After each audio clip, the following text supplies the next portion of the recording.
तैयारियों से संतुष्ट हैं। आदरणीय प्रधानमंत्री जी 9 तारीख को 12 बजे इस ऐतिहासिक भूमि पानीपत के ऊपर पूरे देश के लिए महिला सखी योजना, भारतीय जीवन बीमा महिला सखी योजना का शुभारंभ कर रहे हैं। महिलाओं को सशक्त करना ये आदरणीय नरेंद्र मोदी जी की सरकार की प्राथमिकता रही है। महिलाओं को मजबूत और सशक्त करने में लगातार ये सरकार काम कर रही है। जब 2015 में आदरणीय प्रधानमंत्री जी इस भूमि के ऊपर आए थे, तब भी उन्होंने बेटी बचाओ बेटी पढ़ाओ का आगाज किया था और उससे बेटियों को सुरक्षा मिली है, लाखों बेटियों को जीवन दान मिला है। और अब महिलाओं को 2024 दिसंबर में आदरणीय प्रधानमंत्री जी महिलाओं को और सशक्त करने के लिए आज इस योजना का यहाँ से 9 तारीख को शुभारंभ करेंगे, जिससे हमारी महिलाएं सशक्त होंगी, उनको रोजगार मिलेगा और बीमा के माध्यम से जो काम वो करेंगी उससे आगे बढ़ सकेंगी।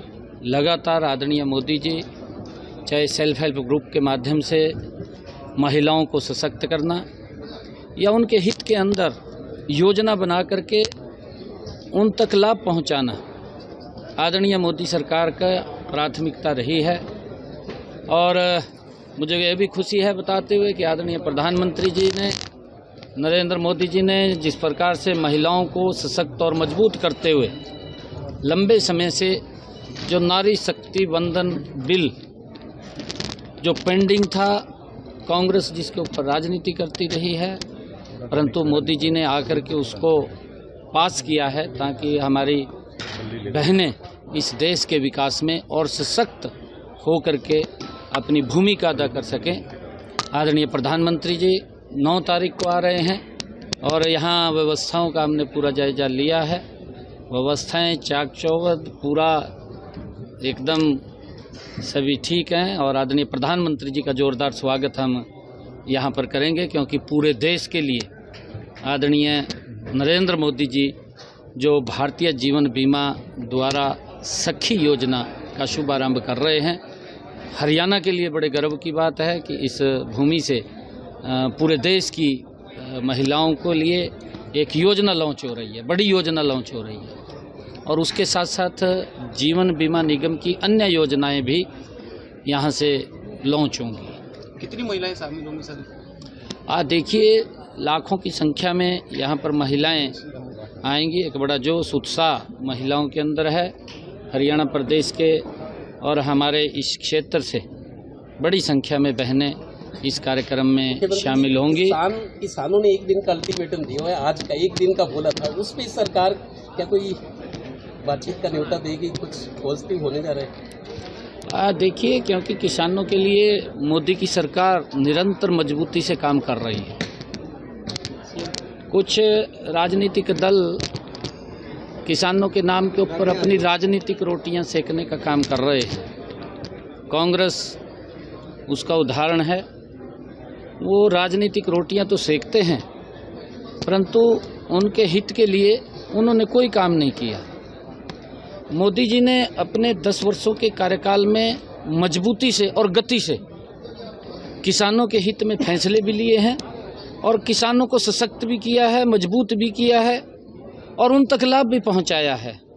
ये पहली ऐसी सरकार है आज़ादी के बाद नरेंद्र मोदी जी की, जिसने गति से और जिसके मन के अंदर मोदी जी की सरकार और मोदी जी के मन में इस बात को लेकर के किसानों के पीड़ा है कि उनको सशक्त और मजबूत किया जाए। और मोदी जी की सरकार निरंतर उनको सशक्त और मजबूत करने में गति से लगी हुई है। उनका लाभ भी उन तक पहुंच रहा है। हमारी जो हरियाणा की डबल इंजन की सरकार है, हम अगर हरियाणा के अंदर बात करें, हमने पिछले दिनों में 14 अन्य फसलें किसान की MSP पर खरीदी थी और हमने अब कहा है कि किसान की 100% फसल हम MSP पर खरीदेंगे। किसान को कहीं कोई भी घाटा, चाहे सब्जी का किसान है, अगर उसको भी कोई घाटा होता है तो उसको भी भावांतर भरपाई देने का काम ये हमारी सरकार कर रही है। और एक सरकार की सोच है कि किसान को सशक्त और मजबूत किया जाए, और उसको लेकर के हमारी सरकार मजबूती से लगी हुई है। सीएम साहब LIC की बीमा सखी योजना के अलावा भी कोई PM साहब कोई घोषणा कर सकते हैं हरियाणा के लिए अलग से? नहीं, देखिए, इतनी बड़ी योजना लॉन्च करने के लिए आ रहे हैं, हमारा दायित्व है। हरियाणा के अंदर हमारा सौभाग्य भी है कि हरियाणा की इस पवित्र भूमि पर आदरणीय प्रधानमंत्री जी महिलाओं को सशक्त करने के लिए एक बड़ी योजना यहाँ से लॉन्च कर रहे हैं, पूरे देश के लिए कर रहे हैं, जिसका देश की बहनों को बड़ा लाभ इसका मिलने वाला है। रोजगार का साधन उनका खड़ा होने वाला है, और उसको लेकर के हमारे लिए बड़े गर्व की बात है। इतनी बड़ी योजना दे रहे हैं, इससे बड़ा और क्या होगा हमारे लिए। Thank you.